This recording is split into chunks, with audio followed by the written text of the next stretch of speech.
Professor Pagden, for 30 years now, you have been publishing articles and books on Spanish America, Europe, and their complex and all too often conflictive relationship. Can you tell our readers the story, your story, of how you got interested in Spanish America? We will leave the European part for the next question.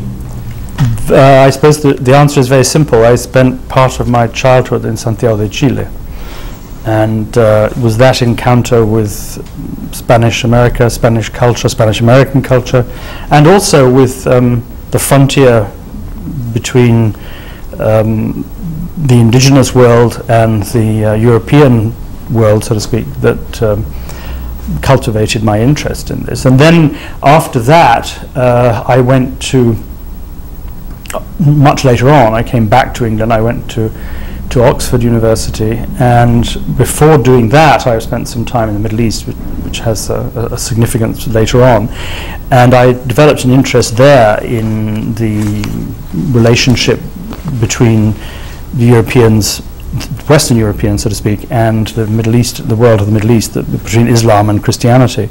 But then when I went up to Oxford, in fact, originally intending to study Persian and Arabic, and I did study Persian and Arabic for one and a half years, and after that I shifted my interest back towards Latin America, and then dropped that and started studying Latin American and Spanish and more generally European history. So the origin of the interest lies really in this childhood encounter with the New World, which I did when I was 11 years old. So it was quite a formative moment of shock for a young Englishman coming from from London essentially, and ending up in Santiago de Chile in the early 60s. So it was, a period of great transition in Chilean life and Chilean politics, and so it was this moment that never left me, has never left me, in fact. So that's the beginning of the answer. Then there are other answers that have to do with an interest which developed as in the result of this in the relationship, the interaction between different cultural groups, different sorts of peoples, and so on, which expanded outwards towards the rest of Europe, as you also said. We now go into your work. Since your first book, The Fall of Natural Man, 1982, your interest has not been the Spanish-American Indians per se, but predominantly the way in which Europeans have viewed them. As you have shown, these views have been tremendously varied, but it seems that until the Enlightenment, and including the Enlightenment, a negative perspective, if I may say, predominated. Is this the case, or I'm being partial or ignorant? But if this is the case, which would be, in your opinion, the main reasons that explain the predominant way in which Europeans looked at Americans for at least 3 centuries? Could it be that they felt a sort of threat, unconscious of course, coming from the New World that some Europeans, paradoxically enough, considered as a land of innocence? I think in general your account is accurate. There is as you put it, a negative-ish image that goes on down until the 18th century, when on the whole, as a consequence of that movement we call the Enlightenment, there's a far broader and more generous view of other peoples and other cultures. There's a belief that all humanity has the same general properties and the same general dispositions, and that cultural differences are simply that, they're cultural differences. There's also, of course, a corresponding tendency to valorize, as we would say now, the simple life, which didn't really exist before. The image which comes across most obviously, actually not with regard to the Americas, but with regard to the Pacific islands, and Tahiti in particular in the late 18th century, of the idea of the so-called bon sauvage in French, which comes out in English for some reason as noble savage. The idea that you're dealing with peoples who somehow preserve the intrinsic human qualities of life which have been crushed out of them by the civilizing process. However, the story is a more complicated one than that, because I think that the first encounter with, as it's now generally called, the first encounter of Europeans with non-Europeans was, as you know, with Columbus's encounter with the peoples of the Antilles. Now, Columbus believed, and maintained that belief until the day he died, that these were some kind of Chinese, right? That he thought that he'd stumbled across the western shores of Cathay, as it was called. Now, in those days, no one had any clear idea where China and India began and ended, or really any distinction between Japan, which they called Chipango, which Columbus took to be Cuba, or he took Cuba to be China, to be Japan, where that landmass ended and where, as it were, what we call Asia began. So the geographical vagueness led to the belief that what in fact they were encountering wasn't a new world, wasn't a new group of people, but merely a representation of an old and well-known group, and of course a group that, although not Christian and not civilized, so to speak, in the sense that Europeans were nevertheless a great civilization. No one knew much about what the composition of China was, but what little they did know was that this was a very powerful group of people. These were very powerful empires, right? We're talking about, don't forget, what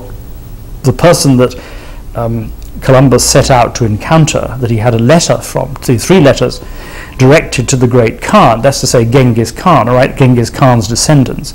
So, and this was a man who had conquered most of Asia. So there was no question that you were dealing with backward peoples that were uncivilized or anything of that sort. That image changes, of course, with the discovery of the rest of the Americas, the conquest, of course, by the Spaniards of the rest of the Americas. But what it changes to is something of an analogous kind. That is to say that the civilizations of Mexico and Peru are represented in the Spanish historiography of the 16th century as a form of back primitive in some sense, but certainly magisterial cultures that possess all the necessary qualities of civilization. Okay? They may be less backward, of course they're pagan, which makes them inferior in some sense. But we're not dealing at that stage anyway with anything that is represented as essentially being uncivil, except for the peoples of the Antilles. There you have these groups of people who are often referred to as bárbaros and primitivos and so on. So salvajes. And so but that is not a language that's applied to the peoples of modern day Mexico and modern day Peru. What changes, I think, is of course, and this is a complicated story, the shift comes about with the sort of movement outwards towards North America and then further down into South America, down into what we call down into the cone, where you begin to encounter more and more larger and larger numbers of Indians who are non-sedentary, okay, then semi-nomadic, sometimes hunter-gatherers and so on. It's those people then come to represent the kind of image of the undesirable, threatening, uncivilized barbarian. And you have, I think, then, and you get this very much more, I think, in the Anglo-Saxon literature, the Anglo-Saxon encounter with the North, and you do with the Spanish encounter with the South, you then develop what then develops, rather, is an image of the Indian as both attractive and at the same time threatening. And this conjunction, I think, survives really down to the 21st century. But on the one hand, it's threatening because it represents the unbridled forces of nature. Right? It's the traditional European and Asian concept that civil life, is something lived in cities, in domesticated urban spaces. And this conflict between the natural and the urban, nature outside and the urban, is something that goes back to classical antiquity, right? And so the Indian lives outside the city wall. And so one hand represents freedom from constraint, freedom from taboo, freedom from religious limitations, freedom from political constraint of one sort or another, and at the same time represents the kind of uncertainty and unsettlement and the threatening power of destruction that goes with that. So you have this negative, positive, so to speak, image that these things go hand in hand, and this survives again well down into the 20th century. The Indians now, in particular, in the context of the indigenous rights movements that have been sprung up in the last 20 or 30 years.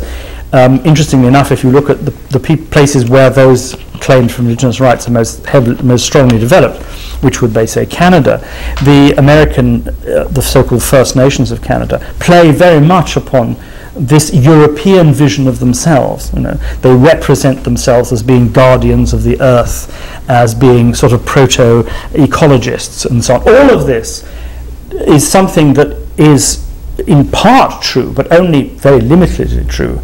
It's actually driven by a European perception of, as it were, the positive side of what it means to be savage. So I think throughout the period of the 16th and 17th century, what we find is a constant conflict between these two. And there's a very nice account given by Borges of his grandmother meeting an English woman on the Pampas in the late 19th century who'd been kidnapped by a group of Indians and brought up as an Indian. And this was a commonplace, frequently happened throughout the whole of the Americas. And when this Borges's respected grandmother encountered this woman, she tried to persuade her to return to, as she put it, civilization with her. And this woman refused, saying that she'd been brought up as an Indian, she was now an Indian, and this was her life. And so you have this contrast here, precisely between the claims of these two worlds, in which this woman, this English woman, by virtue of being kidnapped, had transversed, had gone from one world to the other, and could now no longer come back again. And I think that was the fear, was always the fear of what the English in India in the 19th century called going native. That's to say, the idea that you would become, as it were, transformed into something that you were not by your contagion, by your association with these other people. So I think that was that's the general story. Now, what I was trying to do in The Fall of Natural Man was actually trace a much more clearly defined legal tradition of talking, and legal anthropological, because the subtitle is The Origins of Comparative Ethnology, was the way in which the Indian becomes part of a European discourse, as I'd say, a European language of describing other peoples, classifying other peoples, and also classifying them in such a way that they could be part of a juridical language, juridical discourse. A lot has been written in the last decades about the Spanish debate over the ontological status of the Indians since the moment Columbus discovered a whole new continent. As an expert not only on the Valladolid debate, but also on Acosta, Vitoria, and other Spanish thinkers of the 16th and 17th centuries, could you give us an overview of these debates, and if possible, tell us some of the conclusions, if I may say, that were reached at a certain moment? And coming back to the beginning of my question, what could be the historiographic status of these matters in contemporary academy? I think two answers to that question. The first is that these debates are the first debates in European history that concern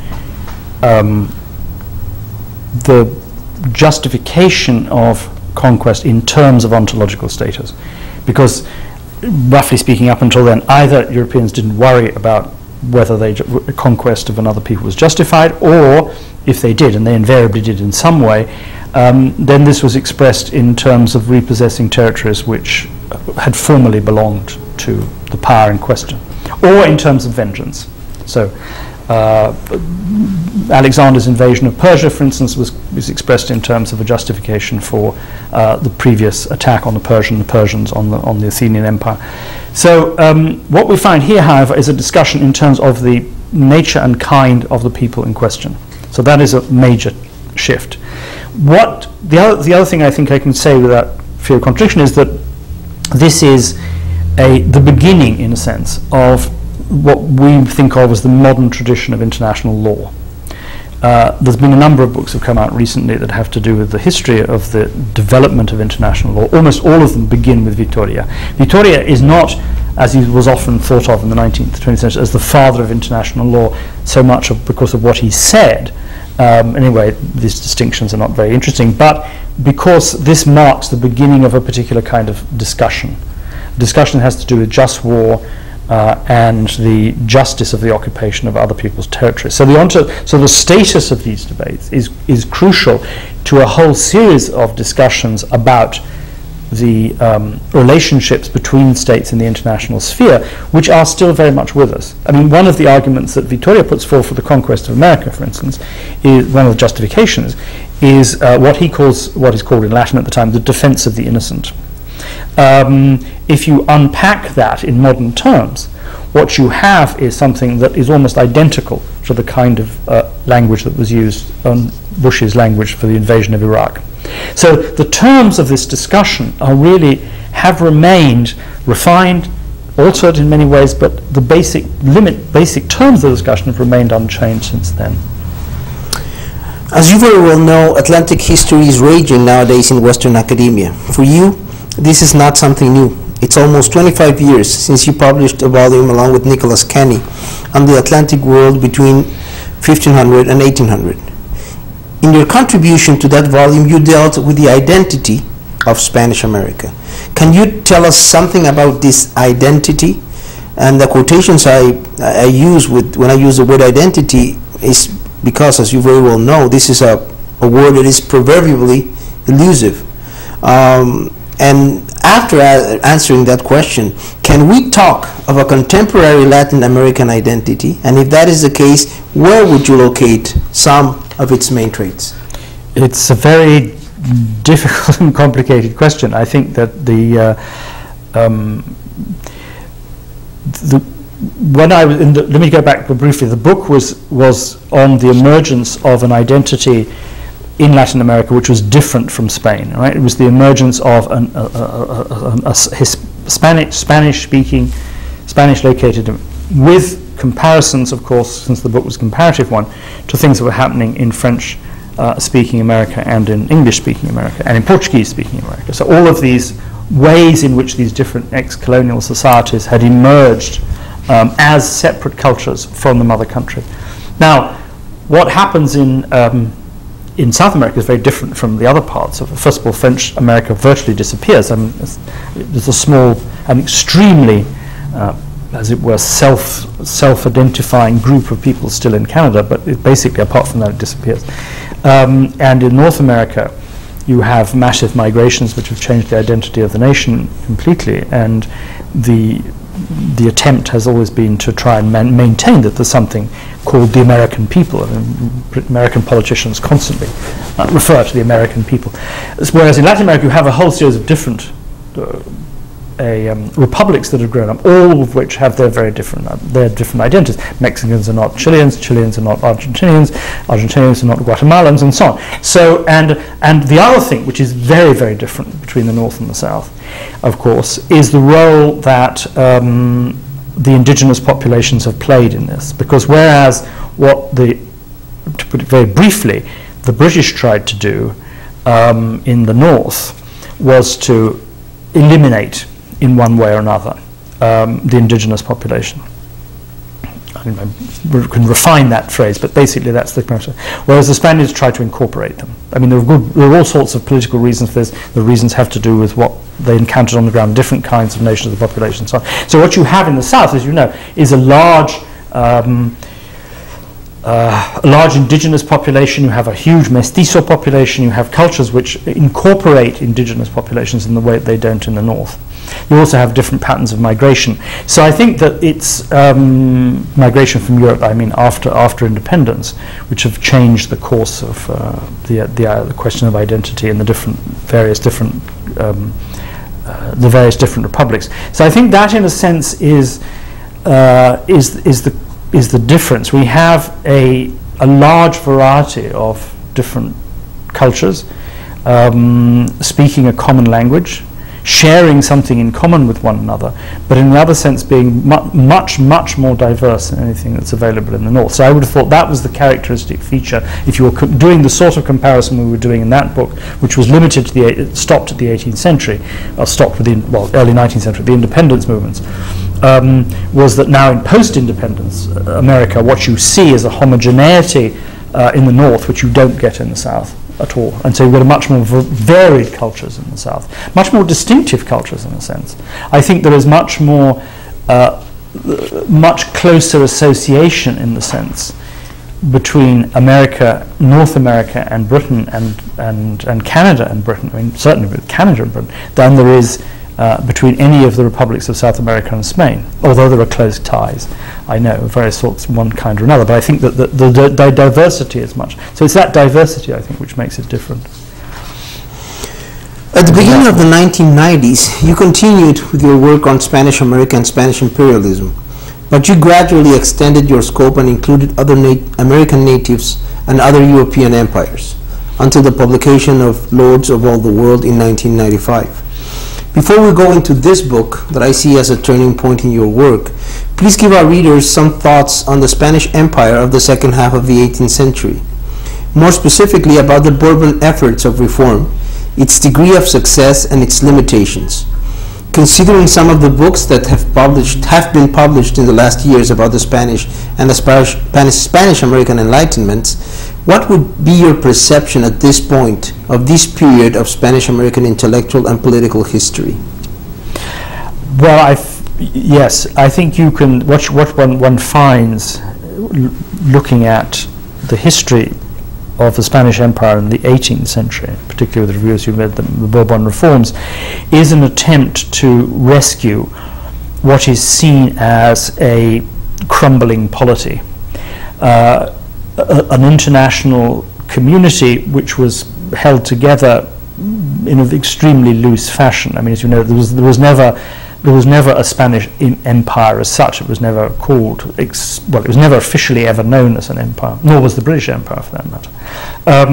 It was held together by a common loyalty to a common monarch, a single monarch, but the legal systems that bound it together were extremely diverse.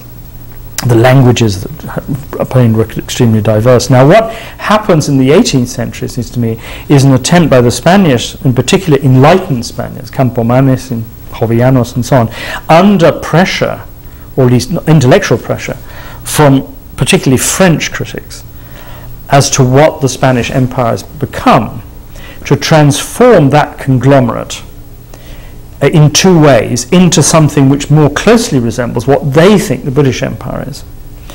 That is to say, a mother country with a series of dependent colonies. So what you have up until then is the conception of the empire as a series of independent kingdoms. After all, then, you know, they are never referred to as colonies, they're the Reinos de Indias. And the Reinos de Indias are incorporated in the Castilian crown, but they're also independent kingdoms. Okay, the word colonia is never used until the 18th century to describe these dependencies. The Bourbon reforms wants to transform this into something resembling what they think the British Empire is, at precisely the same time that the British Empire, in the wake of the 7 Years' War, is trying to tighten up its relationships with its colonial dependencies in order to provide more revenue, because the 7 Years' War devastated the English economy. And these two parallel movements are what actually finally drives the independence movements both in the north and the south.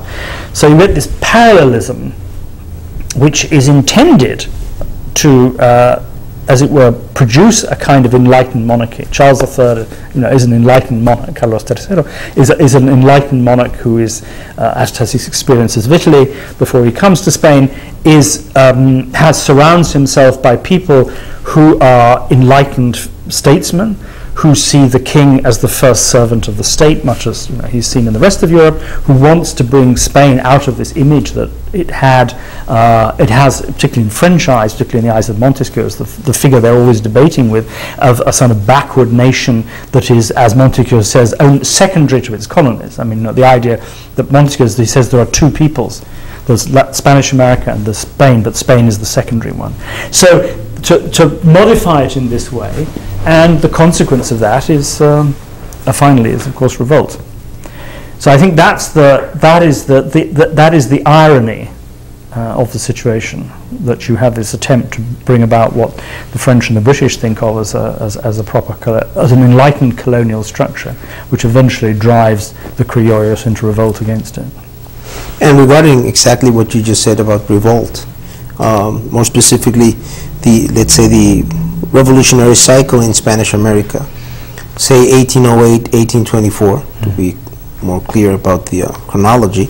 Could you tell us something about the connections, if you think there are any, between the Enlightenment and the Bourbon reforms with this revolutionary cycle? Well, I think paradoxically, the Enlightenment isn't what drives, as far as I understand it. Isn't what drives the revolutionary movement. The revolutionary movement is essentially, in the first instance, an attempt, as it is in North America, to recover something that the Enlightenment seems to have driven out. Now, in the British case, it's to recover an idea of kingship of the 17th century, essentially the kingship of John Locke. In the Spanish case, it's more vague, but it's an attempt to, as it were, reclaim the kinds of rights and privileges that the Criollo elite had under the old monarchical system, whereby they were largely responsible, as they were in the north, for their own affairs under the viceroy. So what you're getting is a rebellion of the elite against the crown in order to recover always. Revolution is a revolution. It's a return. It's not like the French Revolution. Right? It's a revolution to return to something in the past which has been lost. The justification is to recover something now. In the process of making that claim, what happens, of course, as happens in the North, is as it were, a reinvention of what it was that's being reclaimed, and finally a breaking away for it into something new. The idea that you can only reconstruct this vision of the relationship between Spain and Spanish America in some novel way, in some new form, and that new form is going to be the Republic. Okay, that the kings can no longer do it. And this is exactly what happens in the North. You know, in order to preserve what we had, we have to change it all completely. And that, I think, happens. It happens very differently from the North and the South, but I think it happens in both cases. Both cases, that is the response to the Enlightenment. It is not the Enlightenment that provides the revolutionary, as it were, urge. If anything, what provides it in the Spanish case, because Spanish is crucially happening later, is an inspiration which comes out of France and comes out of the French Revolutionary movement, and then and subsequently out of Napoleon. It's not insignificant that Bolivar had a copy of Rousseau's Social Contract that was supposed to have belonged to Napoleon. So it's that tradition, that French revolutionary tradition, which gives it this initiative, not, as it were, the Enlightenment.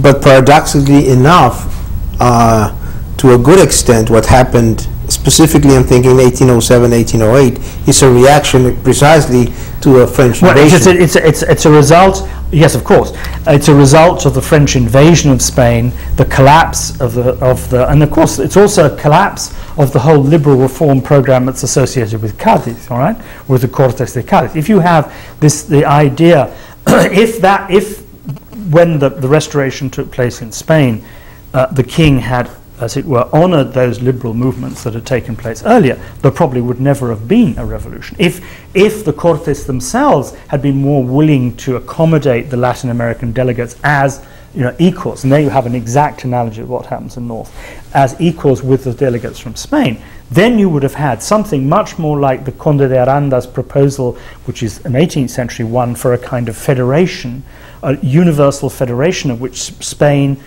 and the colonies would be part, that they would cooperate with one another in some kind of new universal empire which wouldn't have necessarily a single centre to it, and it wouldn't be a domination of mother country about things. What I'm saying as regards to the revolution is the revolution takes its inspiration from French principles, and later from French liberal principles. People like Constant, for instance, writings of Benjamin Constant have a considerable impact, particularly in Argentina, after the 1820s and 1830s. So I think that is something which is quite different from what takes place in the North, and it's also something quite different from, as it were, the impulse behind the Bourbon reforms. In very close relationship with the previous question, readers would be interested in knowing how do you see the Spanish-American independence movements in the context of the Atlantic Revolution. I am of the opinion that we may lose some crucial elements of the Spanish-American revolutionary cycle if we insist too much on adopting an Atlantic perspective, one that inevitably, in my view, tends to homogenize revolutionary processes that were dissimilar in many aspects. In any case, I'm interested in what you have to say about these issues that, as you very well know, are very much discussed and debated nowadays in Western contemporary academia. On the first Atlantic question, I tend to agree with you. I think that there's a certain false coherence given to the idea of an Atlantic sphere by simple geographical coincidence. Now, it is true that the four countries, four that were responsible for colonizing the Americas had a lot in common. at least initially. But they all go in different directions, and they all go in different directions, particularly towards the end of the 18th century. And the revolutionary movements, which the two major revolutionary movements, the ones in what becomes the United States and then in South America, are matched, don't forget, by two non-revolutionary movements, which is what happens in Brazil later on, which is in which you get a transfer of power, as it were. The king actually goes to Brazil from Portugal, and of course what happens in Canada, which remains loyal and still loyal, still part of some larger sort of vague notional British imperium, although no longer a British empire. So these two often are left out of the picture. That you have two revolutions and two significant transformations, but no revolutionary process. Now, as far as the two revolutions are concerned, they are very different kinds of revolutions. They have a common source in that, as I was trying to point out, they're a response to analogous things that happen in the end of the 18th, the end of the 19th century. But it seems to me there are two fundamental differences.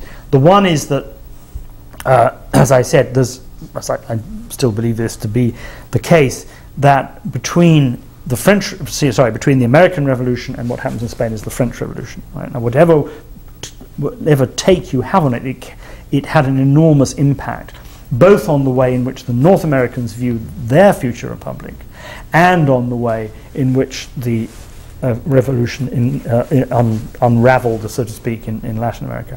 I think it's also the case that what you find in the South American case, the republics of the South, that is in fact, at base anyway, a far more radical set of claims about political sovereignty that exists in the North.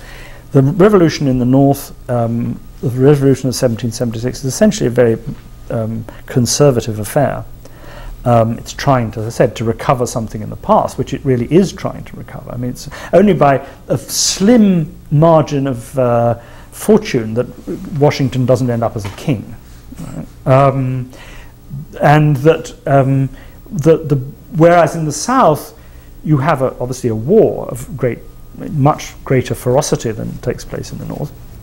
And you have the idea of a republic, which is much, much closer in a sense. I mean, Bolivar's version of the republic, which I may be extending to, I don't think so, too much to other parts of the continent, is that of something that much more closely resembles Robespierre's idea of a republic, right, without the terror. Of course, he never indulged in that. But the idea of a virtuous republic, something that will actually be a total transformation, not only of the body politic, but also in the sense of the person, I mean the individual, that this is a republic that's going to turn men into citizens. It's going to transform what Bolivar sees as an extremely backward culture, a culture that's been kept backward by what he calls 300 years of servitude, right, by the tyranny of the Spanish crown. Whereas in his interpretation of it, you don't get that in the North, because the British crown never tried to control to any really great extent what was happening. The colonists were their own were self-governing entities to a great extent. There was no need for them to break away from British culture, whereas in fact what you get in the South is an attempt to reconstruct an entirely new kind of political entity. A very brief question on what you just said about Bolivar. Would you agree with the idea that his vision of the virtuous citizen had something to do with his eventual disappointment with America, with Spanish America, and with Spanish Americans in general? I think it has everything to do with it. I think Bolivar was attempting essentially to do something which is impossible, just as Robespierre was. But he didn't. Robespierre's view was that you could only create the virtuous citizen essentially by executing everybody who wasn't prepared to become one. Bolivar didn't take that line, who wasn't capable of doing it and didn't believe in it. Anyway, has seen the consequences of it in France. But it's, the project seemed to me, heroic, but something that was inoperable in the terms of the societies in which he found himself. I think that was the great problem. The other thing about it is that because of that, what you have is a real difference. It's because of that between North and the South again. Bolívar turns into a military dictator. This is what essentially Benjamin Constant said about him, that he becomes a sort of mini Napoleon. Now, in the terms of the language that they're using, which is that of classical antiquity, right? The dictatorship is a short period that's used to transform, put the state back to rights, and there's nothing wrong with it. It's a formidable device. It doesn't have the resonances it has today. So that was a perfectly acceptable thing to do. But the trouble is that the consequences of that was, of course, this disintegration of Gran Colombia into these series of republics, and the militarization, so to speak, of Latin American culture, which still dogs it, or still dogged it at least until quite recently. I've always thought that the one great achievement that Washington is never given credit for is disbanding the Continental Army.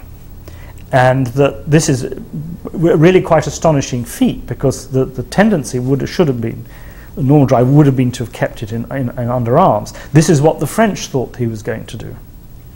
There's a very interesting memo from Turgot to the Spanish, because don't forget that Turgot is serving a Bourbon king, the Spanish is a Bourbon king, so there's a lot of communication between the two Bourbon monarchies. And in 1776, saying two things are going to happen in Spanish America, in the north. Either the English are going to win, in which case they have this huge army that they don't know what to do with, and the only thing they can do with this is invade you, or the Americans are going to win, which is the most likely outcome, and they're going to have a huge army, and they're going to use it to invade you. So whatever you do, give the Spanish Americans their independence before it's too late. Work out an arrangement so that they don't become, which is what Alexander Hamilton wanted, after all, sister republics along with the United States. And I think that was, and no one anyway could see, in a sense, that what Washington was going to do was going to disband the army. Generals don't usually get rid of their armies, and that's always that's how you get dictatorships, and that was the mistake. It seemed to me in Latin America, that was the thing that led to the kind of breakup of the republics in the way it did. We now come to Lords of all the world. Spain, in this book, is still a very important actor, but not the protagonist anymore. And that is why a while ago I said that this book could be considered a turning point in your academic trajectory. Am I right when I say this? More importantly, what would be some of the main findings of this book? Our readers would also be interested in knowing about some of the limitations or shortcomings that you perceive in it more than 15 years after its publication. Well, I think you're right in saying it's a turning point. I'm not quite sure I accept that Spain isn't the protagonist, in the sense that I'm comparing Spain, France and England, or Britain as it becomes, but it's still the case that Spain is the dominant ideological model. Don't forget, these are ideologies I'm talking about. The subtitle of that book is Ideologies of Empire. And that, the English Empire, such as it was in the Americas, was attempted to be a straightforward copy of what happened in Spain, to the extent that Walter Raleigh thought he'd found a new Inca Peru in the jungles of Guyana. El Dorado, this image of cities of gold and so on that he sends back to England, is based on the idea. So, and he says that, that I have found this new Inca Empire, to the extent that it's said to be founded by Incas who left Peru and gone. So there's an attempt literally to model it. The French do the same. When Jacques Cartier goes to Newfoundland, he's looking for gold and silver. They're looking for the kind of precious metals the Spaniards are found. They believe that they're going to find the same kind of populations the Spaniards have found. They're going to create empires along the Spanish lines. The reason why they don't, either of them, do this is because, one, the materials aren't there. There is no gold and silver, and there are no Inca empires, and there are no Aztecs, right? There's nothing that remotely corresponds to what happens in the south, first of all, and secondly, they have very different political traditions. So what you get in the north is a sort of loose series of colonies loosely associated with the mainland, that's to say in the English north, and in the French north you get a series of feudal dependencies. So the feudatories that the French set up in New France are very similar to the kind of things that they were setting up in India and Africa, and had of course been set up in France itself. So the Spain still remains the model there. I think as far as the changing of direction was concerned, you're right, this is a broadening out of my basis of interest to see these things essentially in a comparative perspective, to see the ways that, because it isn't just making comparisons for the sake of making comparisons, it's because I became conscious when doing the other books that these European empires are watching each other all the time. They're taking cue from each other. They're commenting on each other all the time, partly out of competition, partly out of emulation. As I mentioned, and to answer your last question, there's this exchange between, this is letters written by Turgot to the Spanish crown. This is an example of the kind of interaction that was going on all the time, sometimes friendly, sometimes hostile. So you can't really treat them completely in isolation, not from the ideological point of view. That was the first argument. As for its shortcomings, the most obvious one is the fact that it leaves out the Dutch and the Portuguese. And both Dutch and Portuguese friends of mine commented on that at the time. And that certainly I mentioned these in passing, and I tend to sort of dismiss them because neither fell into my conception of the time what I think of an empire as being. So that's to say a territorial state. They really have, except in Brazil, territorial states. But I think now that was a mistake, that it should have been perhaps a much, much longer book that would have looked at the whole range of the European imperial perspective from the 16th century through to the early part of the 19th century. In Lords of All the World, you started moving beyond Spain and its empire. However, from the British and the French empires, a bit later you moved on to the rest of Europe and literally to the rest of the world. In your book, Peoples and Empires, Europeans and the Rest of the World, published in 2001. As you just did with Lords of All the World, could you make a similar critical exercise with Peoples and Empires? Peoples and Empires was, as you know, a very short book, and it was intended to cover, in a way, what the Lords of All the World did not do. Although it was more, because it's aimed at a larger audience, I mean, a more general, not an academic audience, it also includes a great deal of narrative discussion. So there's a great deal of debate about discussion about the actual structures and organizations of the empire, and just the story of how they developed. So that is the case. But the idea really was to try and focus in on something which has subsequently become, I suppose, my main concern, or one of my main concerns anyway, which was what sort of thing an empire is as a polity. Now, in that book, Peoples and Empires, slightly, as I was saying in the beginning, but people criticized me at the time for doing, it excludes anything that's not Western.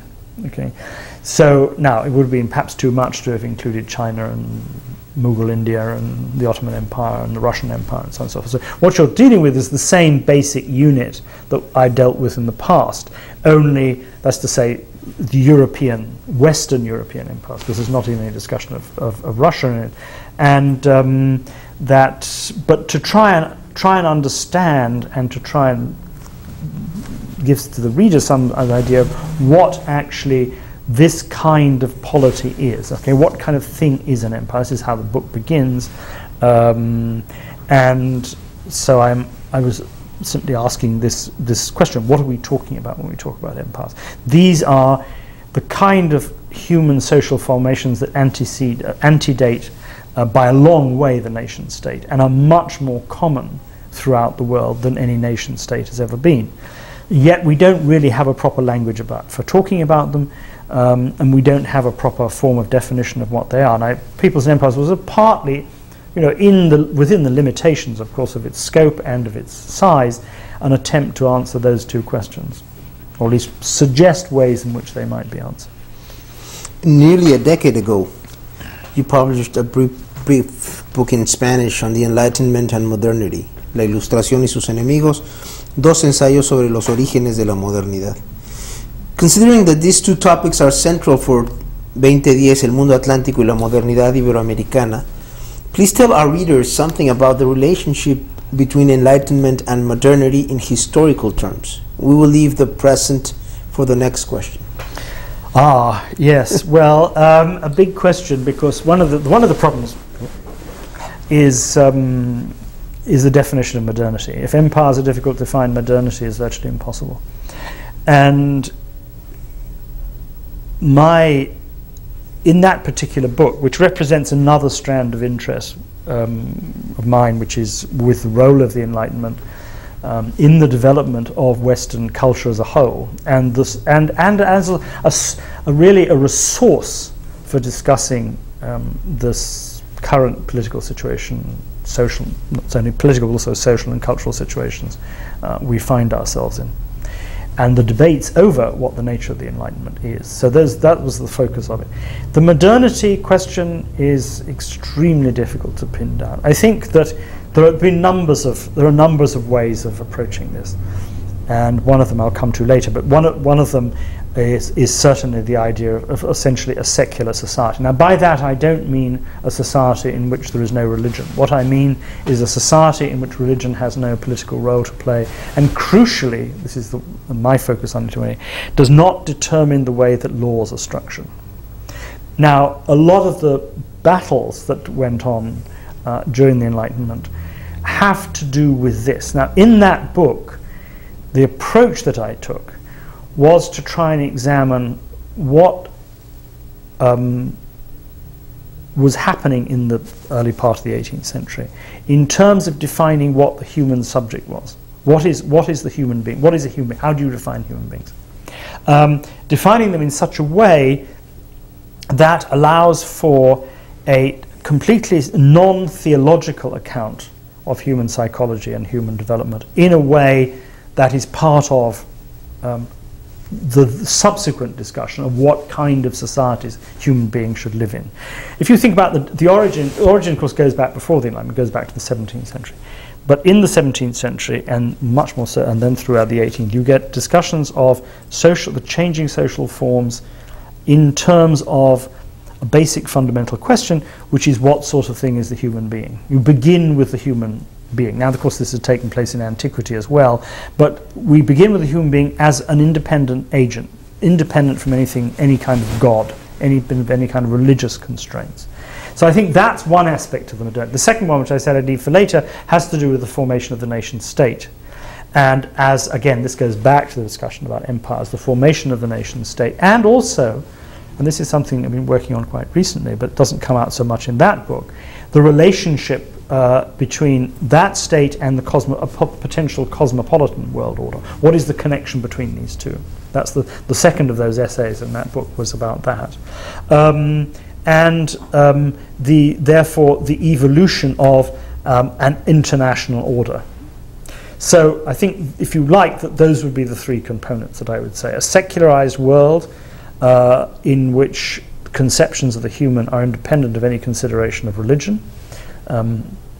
Secondly, a notion of the nation state, or whatever that means, a community, a nation of that sort. And thirdly, the relationship of those nations together in the international sphere, a conception of the international sphere which binds those nations together in a coherent way. That those would be the three elements of modernity. And as a sequel to this answer that you just gave, where would you locate the Spanish-American contributions to modernity? And secondly, from your perspective, what are the main challenges that Latin American modernity is facing nowadays? Well, it's a difficult question. If I may start by saying that this is also taking up something that I said, I think, in answer to the first question, that the question of international relations being a factor about modernity. I'll just say briefly, but wear parenthesis, that this isn't normally the way things are looked at. I mean, international relations are not often considered to be part of the discussion of modernity. Quite the reverse. You know, the main conception, particularly students of nationalism from the early part of the 20th century onwards, have taken the construction of the nation state after the Treaty of Westphalia of 1648 through the Concord out of Vienna in 1813 and so on, as being the culminating moments, of which, of course, Latin America plays a crucial part in that, since you have the creation of nation states in Latin America in a way which is certainly formative in the development of of this kind of international world. But, going back to what I was saying, this isn't, the point I would start with would be this, as I said earlier, the Spanish contribution, and therefore Spanish-American contribution, to the idea of an international realm. Okay? Now, in a way, you could see the Spanish intellectual community, which is essentially, of course, a theological one in the 16th century, is pushed into this position of adopting, if you like, modifying and adopting, since nothing's ever new, modifying and adopting a language which comes out of the late Roman world. Right? The concept which Vittoria takes up of Cicero's Res Publica Totius Orbis, the Republic of all the world, which which is a phrase that Vittoria uses as it is, right? It comes out as Commonwealth of all the world in English. So this conception, which we then trace down through all the series of well-known traditional international lawyers, from Alberico Gentile through Grotius and Pufendorf and so on, to Vatel, finally to Kant in the 18th century, all of this tradition, which then is transformed in the 19th century in ways that I'll come to in a second, this tradition establishes a domain of international law and international relations, all right? An international sphere, as we would call it today, or an international community, which really had been there during the Roman world, but conceived by the Romans as identical with the Roman Empire. So when Cicero actually talks about the Res Publica Totius Orbis, what he's actually talking about is the Roman world. Okay. So this is then, by the Spanish, the initial move is made by the Spanish to push this out to theoretically at least include the entire world, literally the entire world. So you have the basis of an understanding of an international realm. Now, so that's one aspect of it, to take the sort of the last bit of the three components. I think as far as the Spanish-American example is concerned, that this is this comes, the revolutions that take place in South America, Spanish America, in the 19th century, create states out of this collapsing imperial process. And this again is a crucial part of the modern world. You have in a sense, as I was saying earlier, you have the North American experience. But despite what the North Americans believe about the creation of the societies in which they live, it's really not 1776 that produces the American Revolution, it's the Civil War. Okay, and this is a standard North Americans agree about this. It's the nation, no nation emerges from 1776. What emerges is 12 independent or semi-independent states that call themselves states rather than provinces, but they might as well have called themselves provinces, bound together eventually by some loose form of constitution. But the nation doesn't emerge, and this is a standard piece of American historiography, so you won't know too well, until so much later than what happens in Latin America.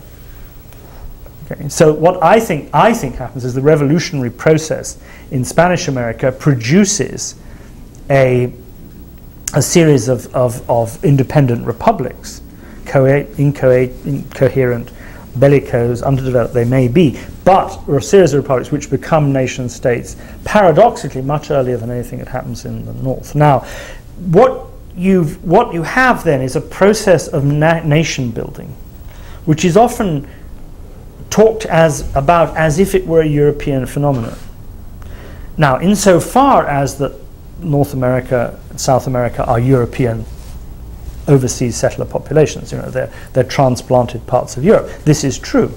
But geographically it's not true, because what you find in the creation of the nation state in some sense is the product of the Treaty of Westphalia, famous Peace of Westphalia, 1648. That is true, but the real onslaught of nationalism is a post-Napoleonic phenomenon.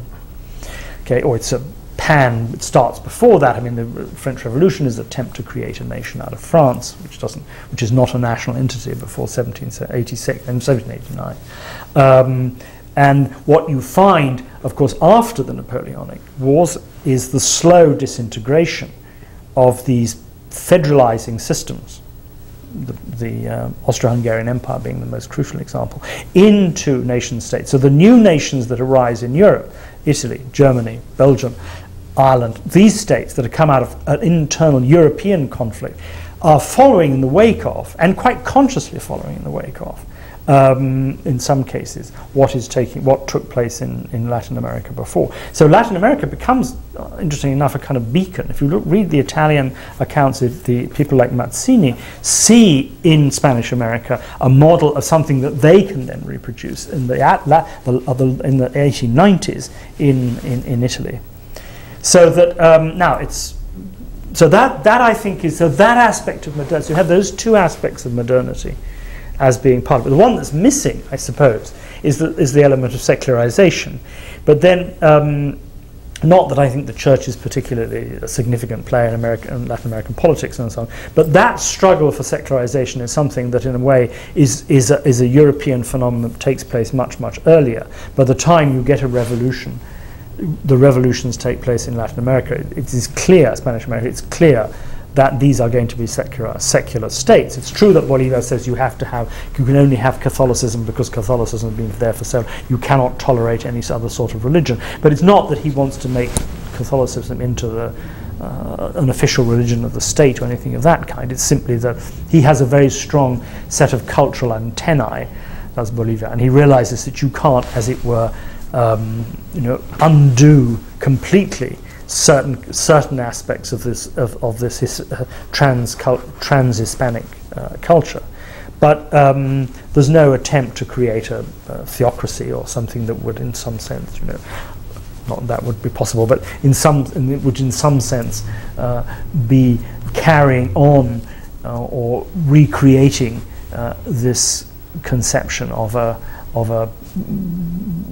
non-secular society. So, but if you just focus on those two elements, the international component of it and the nationalized component, I think you'll find that this would be my understanding of the role that Latin America or Spanish America has taken in this. Now, the other aspect, of course, is the problem in a sense, but the sort of which keeps coming back, which in a sense is a question mal posée, which is why the North has developed in the same way it does, and the South has not, And I'm never quite sure that that's a real question. If insofar as it is a real question, it has to do, I think, with precisely the diversity that we talked about earlier, which didn't exist in the North. That in North American culture is surprisingly homogeneous at the top, considering what a small percentage of the population is at the top. That is to say that it's still dominated by what one thinks of as a series of essentially Anglo-Saxon, British 17th century political values. And what you have below that elite that rules the country is a huge population, which is essentially, it seems to me, in many respects, including its large Hispanic communities, which now outnumber any other immigrant community, which is in fact isolated from that elite. But they still hold on to power. Look at the composition of the Senate nowadays. You will find that it's astonishing that you've not only never had a woman as a president, and you've only just got a black as a president, or he's not even half black as a president. You've never had a Jew, for instance. You had a Jewish vice president, but never a president. These communities have been excluded from the power sharing process, not by any force of law, but simply by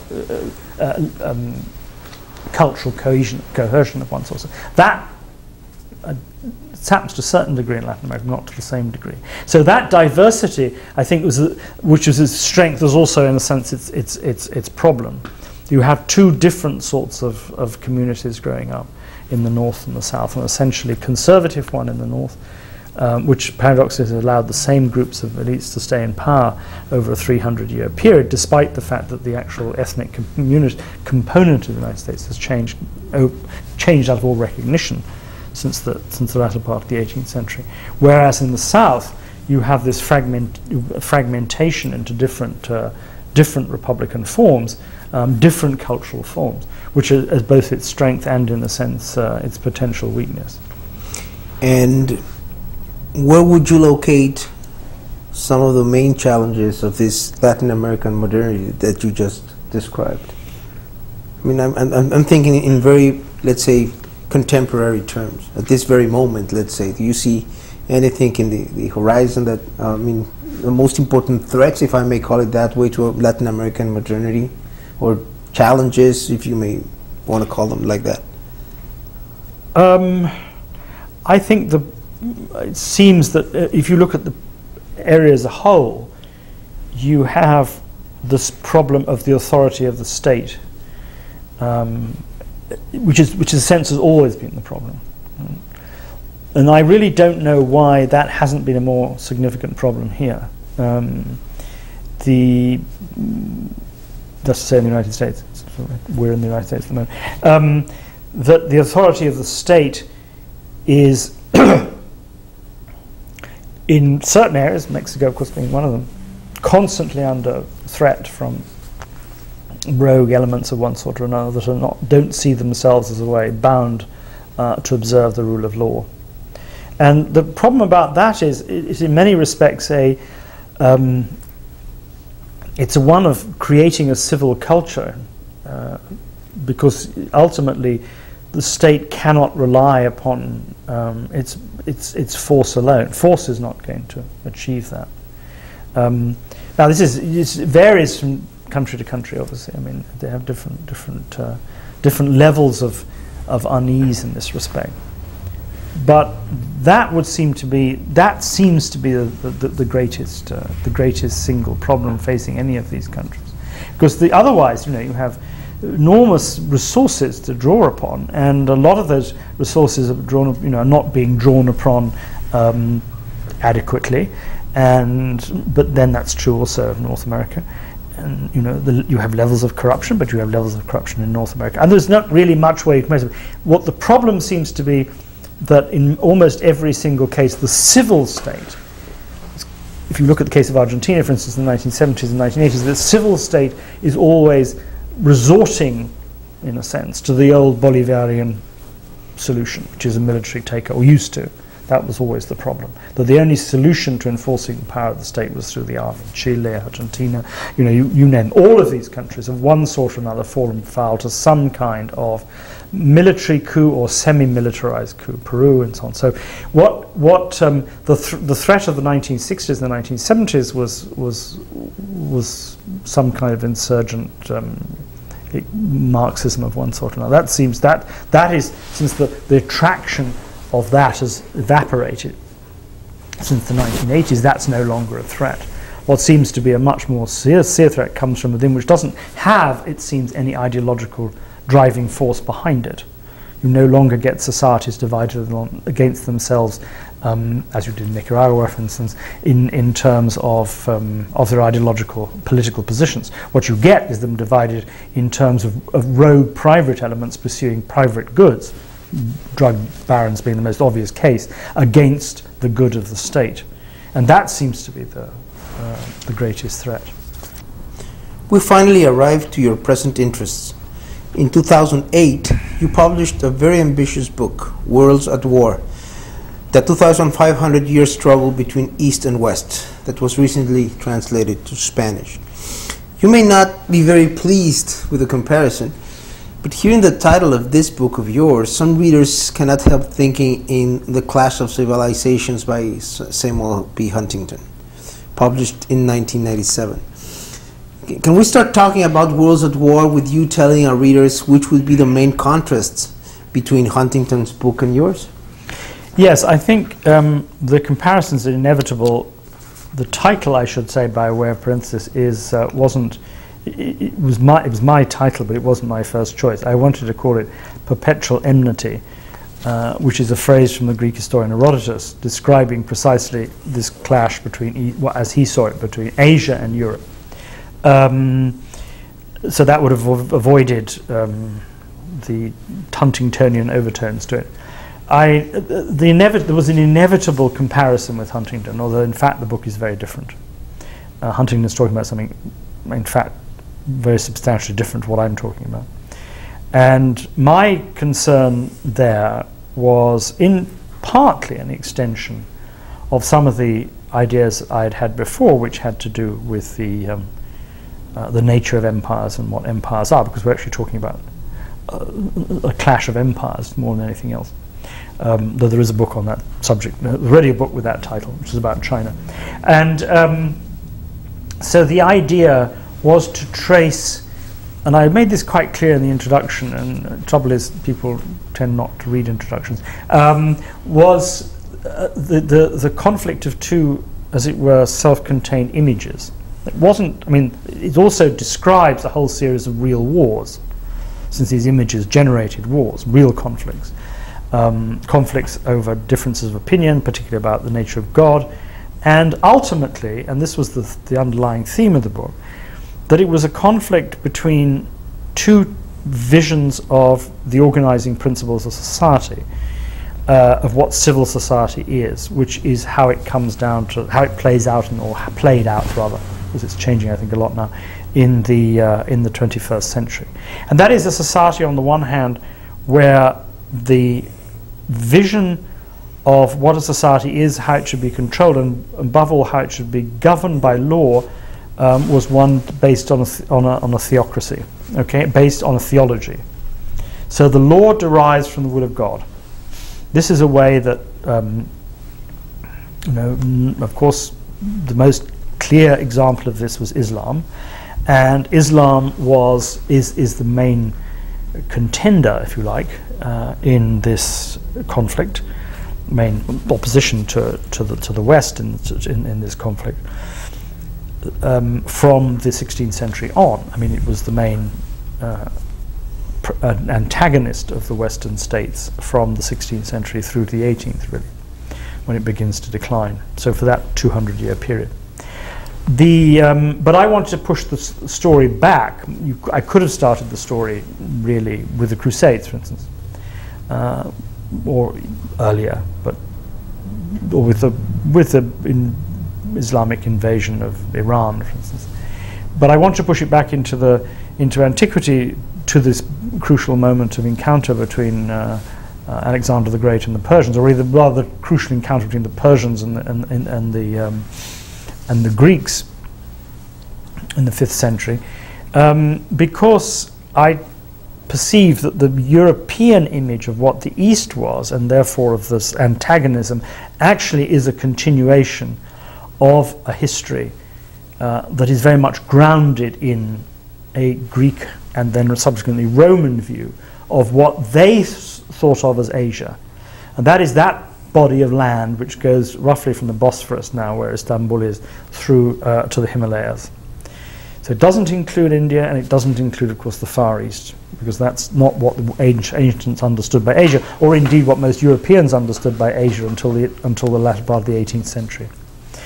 So that was the thing. The image I was predominantly, as I said in the introduction, nobody in the East, quote unquote, would ever refer to themselves as being the East. They do talk about the West, but the West had, from Herodotus on, a very clear concept of what the East was, and so it was building up how that image had fueled this sense of difference, this sense of fissure, this sense of separation between an Eastern bloc on the one hand and a Western bloc on the other, and how that had led to a conflict which changes its form and shape, but which resonated right down to the 21st century.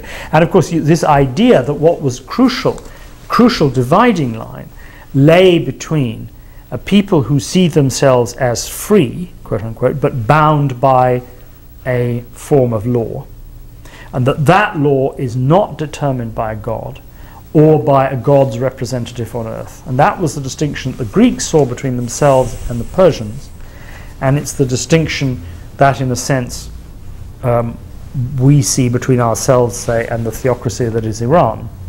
Okay, and it worked out quite well in a lot of the comments that were made by Osama bin Laden, for instance, in some of his videotapes, where he claims that the real sin of the United States, or the West in general, since he uses the term West extensively, was precisely to have made its laws according to man and not according to the will of God. This is the big distinction between the two.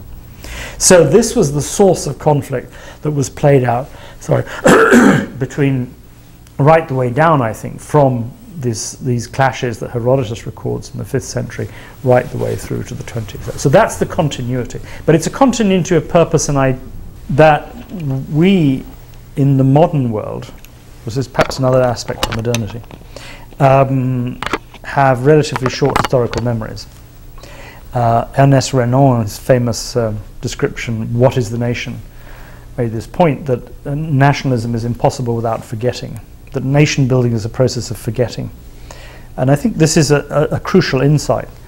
And the building of modern state and modern state relations require us to do a lot of forgetting. I mean, the European Union would not be possible if we spent our times remembering Waterloo or even Dresden. You know, there are, whereas the worlds of the East, quote unquote, particularly the Islamic world, has, and this may be, you know, one way of one can talk about its pre-modernity, a very long historical memory.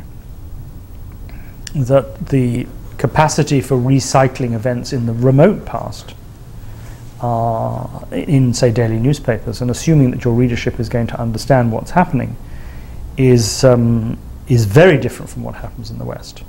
And the further west you get, the shorter the historical memory. I mean, people's particularly in the United States, and I know this because after all, I lecture in an American university. Their historical memory is so short that it goes back. If it gets back to the Vietnam War, we're lucky. Let alone beyond that. So any point you might be able to make certain kinds of references to the founding fathers and the founders and the Declaration of Independence, but beyond that, it's all obscure. Whereas particularly during this conflict, the Iraq War, for instance, the Afghan War, the Iraqis in particular were able to draw upon a historical memory as a form of opposition to the West, which went all the way back to the Crusades and before, assuming that people who read the newspaper would be fully informed about these events. So, I mean, enough informed about to know that this was part of a continuum. Okay, so that when Osama bin Laden, in particular, makes all sorts of references, and made all sorts of references in some of the tapes he issued, which were very, very obscure, almost incomprehensible to Western audiences. One of them was to the Anglo-Italian occupation of Istanbul in 1918, for instance. He referred to that on a number of occasions bleakly without mentioning the city. And it was only the experts in the State Department who knew about the history who would say that's what he's talking about. There was this great moment in the destruction of the Ottoman Empire, which plays a crucial role in this story. It's often forgotten how crucial that was, which is the Anglo-Italian occupation in 19 of the city of Istanbul. That this seemed a turning point in which the whole Islamic world, as it were, had been turned on its head, and not only because it was a major city, but because it was precisely had been the centre of Christendom until 1453. So you have to have that history in your mind to understand what these crucial moments actually mean. So that was that process that I was trying to get at. I wasn't trying to suggest, as some people have claimed, that there was actually a strict continuity, as it were, in reality. These people were playing out some kind of perception of the past. It's simply that the past has a role in structuring the ways that they perceive the present. With the enormous historical background that you display in Worlds at War, and considering what has been going lately, in the last 3-4 months, socially and politically, in several Eastern countries, would you venture any predictions, quotation marks of course, on how the conflict between East and West will evolve in the next few years? It's very, very, very difficult to say. I think one of the things I said in Worlds at War was that that one of the great problems that the Americans had made in places like Iraq was to assume that democracy, or whatever that may be, is easily understandable in terms simply of the political process. So that all you have to do is set up a ballot box, put it crudely, and that you have and once people go to vote, they have democracy. But it's not. It's a cultural phenomenon, and it's a cultural phenomenon that is by no means self-evident. Right? And it's particularly not self-evident in societies where a whole series of things that are not practiced in democracy are considered to be normal and commonplace. For instance, taking your kin as being the center of the world you live in, okay? That your first and only allegiance is to your family rather than to some larger community, and that you must privilege your family. We call that corruption in certain areas anyway. It's in most large areas of the world it's considered a duty, and was considered a duty in Europe until the 18th and 19th centuries. In fact, probably in many cases much later than that. So, you know, the idea, as you see in all of these dictatorships across the Middle East, that the first person I privilege when I come to power is my brother or my sister or my cousin or whatever, is a normal process. And that's just one example. So what my claim simply was, the only way to, if you want to establish democracy, what does democracy have going for it? It has going for it quite clearly, and this was clear, for instance, in the collapse of the Eastern Bloc, is that it's enormously successful economically, and that if you wanted to persuade people to become democrats, what you should do is show them what the goods, the benefits it could bring. You should, you know, bring aid in. There was a lot of talk in the early days of the Iraq War about the analogy with the Marshall Plan.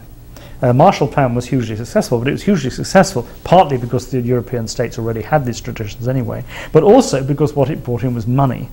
Money for infrastructures, money for education, money for welfare and so on. If you could do that in the Middle East, then you would be going for it. Now, this hasn't happened, of course, but what is interesting, the so-called Arab Spring has produced is a clear sense that there are people who want, as they did in the 1980s in the Eastern Bloc, they want to throw off this yoke that has been put upon them, and to a great extent by the West, of course, in order to keep what they see as more disastrous circumstances under control. What we don't know, of course, is what this is going to produce in the long run, because whereas at the moment it's clear what all of these people are against, it's by no means clear what they're for. I mean, it seems to be that what they're for is, and this is a phrase that comes up again and again, and it certainly came up in the Egyptian context very clearly, is what is referred to time and again, and this seems very significant, as dignity. Right? I mean, individual dignity. People want to have which carries an enormous weight with it, particularly in the context of Mediterranean society, but it carries the enormous weight also of, you know, self-representation, capacity to act on in your own time, in your own will, to do things according to your own desires and so on, and also to have the resources to do those. So I can't at all predict what will happen, I think, I'm afraid, except that, and I don't think, to be quite honest, that when I wrote that book in 2008, I couldn't have predicted what was happening now. I wouldn't pretend that for a moment. It doesn't surprise me, put it that way, that this is what is happening. I'm surprised to a certain extent by its success. In Tunisia and Egypt. That what's happened in Libya and is now happening in the Yemen and happening in Syria seems to me the much more obvious response that you would have thought would have happened. Because Egypt and Tunisia looks very much like what happened in East Germany, Poland, Hungary in the 1980s, that these revolutions collapsed one after the other very rapidly when the people withdrew their support from them. And the state made no attempt to reassert its authority. What's happening in Libya looks much more like what happened in Romania, when you get a centralized state that did try by force to reassert its authority. But what the outcome will be, I mean, what kind of society these groups of people will bring together and construct for themselves is, I really, really don't know. I mean, that it won't be something that looks like Western democracy, I think you can be absolutely certain.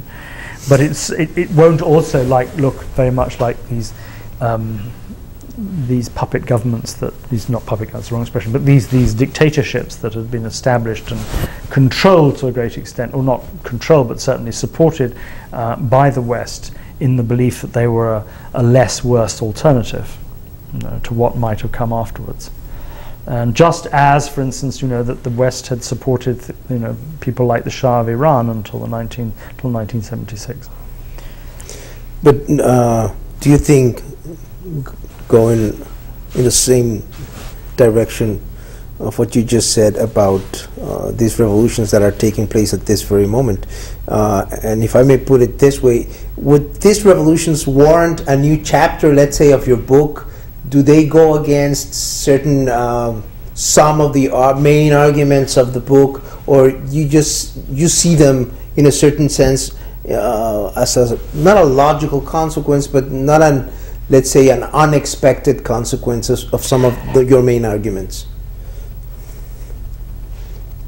I think it probably requires a revision of some of the things that were said at the end, because I couldn't see then that there was, what I thought had happened, roughly speaking, was this: that the Arab nationalists and Marxist movements of the earlier part of the 20th century had failed. And these were essentially westernizing movements, and they'd failed because, and they were seen to have failed because they were westernizing movements. They were extraneous and alien to Arab culture, or essentially not Arab, Muslim culture. So, having failed and having resulted in the creation of these dictators, which of one sort or another, or these kingdoms in Saudi Arabia, who were seen as being, in some sense, the tools of Western government, that the only resource left to these people was, in fact, to seize on what they thought was indigenous to the culture, namely some kind of jihad, right? And the creation of the new caliphate. This is how it was expressed.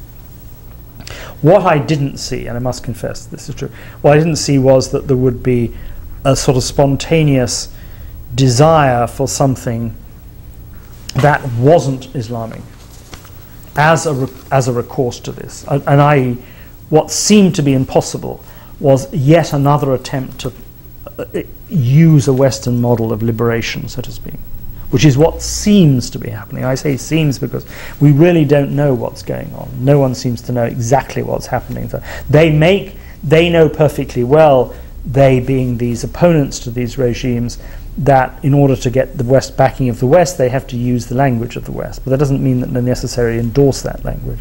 So I don't know what the outcome is likely to be. It seems clear that, with a few exceptions, parts of the Yemen being one of them, that the Islamic fundamentalists, as it's called, shorthand, I like that term, but the jihadist movement has been a relatively insignificant part of this. Relatively insignificant part. There are signs in Egypt that it's beginning to exercise control. There was a claim made by one Egyptian during, rather nicely put, I thought, during the Egyptian uprising, was that you have a train, and this train is there are lots of students, and there are the Muslim Brotherhood, and there are young people and the students. What happens? The students get off the train because they've got to go home, they've got to study, they've got to go back to make families and so on, and who's left at the end in the driving seat? The Muslim Brotherhood. That was the fear, that these Islamic groups, by virtue of being organized, by virtue of having a clear sense of what their objectives was, they have a political advantage. They can seize control because they have, whereas these other amorphous groups will never be able to seize control because they're just too diverse. Now, whether that will turn out to be true or not, we still don't know. It's still too early to say whether that will turn out to be true or not. And but I think it's probably not. Sorry, I think it's probably not true. In which case, I think I'm probably wrong. I mean, what I said right at the end of the book was that I didn't see any future resolution precisely because these Western alternatives have been tried and failed. Right. Lastly, what is it that you're working on at this very moment? After 30 years of publishing academic books and articles on the variety of topics and regions that have come to the fore throughout this interview, it looks to me that global history, if I may use the term, is the only way to go for you. Am I right? In part, yes, but also global in the sense that I'm looking at relationships between different peoples across the globe. Obviously, a true global history for one person is impossible because I very much believe you need the languages to do these things. You can't. There's a certain kind of history that does this thing through translations and so on. And because I work with text, because I'm an intellectualist, a historian of political philosophy, it's not not really possible for me to do that. So I'm cut out from all sorts of things. I'd love to know more about the Ottoman Empire, but do that I have to learn Turkish, and frankly, I'm too old to do that. So to answer the first part of the question, I'm now completing a work on Enlightenment and modernity, which picks up to a certain extent the book La Ilustrazione sus enemigos, and extends it considerably, and that is literally in its final stages. I then have a book of essays which is coming out with Cambridge quite soon, that explores the problem of empire. What is, going back to some of these earlier questions, what is an empire? But this ranges from talking about, there'll be a lot more about the Spanish Empire, but goes all the way through, in fact, to the current debate about, is the US an empire? And what does that mean? If it is, does it matter? And what does it mean to say that it is? So that it'll go all the way from the 16th to the 21st centuries. So those are a series of essays linked together in the same way, similarly to that collection of essays I did in the 1980s, called Spanish Political Theory and the Spanish Imagination, the Spanish Political Imagination. Then after that, since all this will be finished by the end of the summer, I'm in the throes of working on a book which we would call, I suppose, global history, which is the evolution of empires and nation states from 1813 to the present, and the evolution of the way that the empire, the construction, but the way that nation states emerged in the early part of the 19th century, but they then became imperial states. And what is often, the empire is often thought as sort of contradistinction to the nation, because nationalism has been one of the great forces that have overthrown empires. It overthrew the Austro-Hungarian Empire, it overthrew the Ottoman Empire to a certain extent, it overthrew the British Empire, and so on. But it's also the case that these great empires of the 19th century were nationalist empires. Okay, something which has often been overlooked. So I want to look at what that means, and what it means for the evolution of the nation states that grew out of these, which so would mean going back, of course, I'll be looking again at the Spanish-American experience, and this has been crucial to the evolution of this new nation-state formation out of the imperial process. And then to finalize with something which has also been an interest of mine, but you haven't mentioned so far, of course, which is, and I did write a book about, which is this conception of the European, of what it is to be European, but also what the European Union means as a potential future international arrangement between states that might become a substitute for the nation state in the future.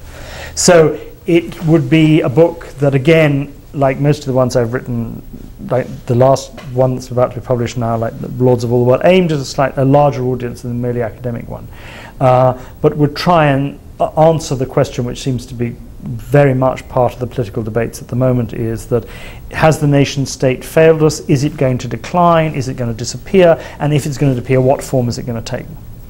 And so putting these two elements, answering these questions in the context of a historical development which goes back to not all the way to 1648, but certainly to 1813. Thank you very much, Professor Pagden. Thank you very much.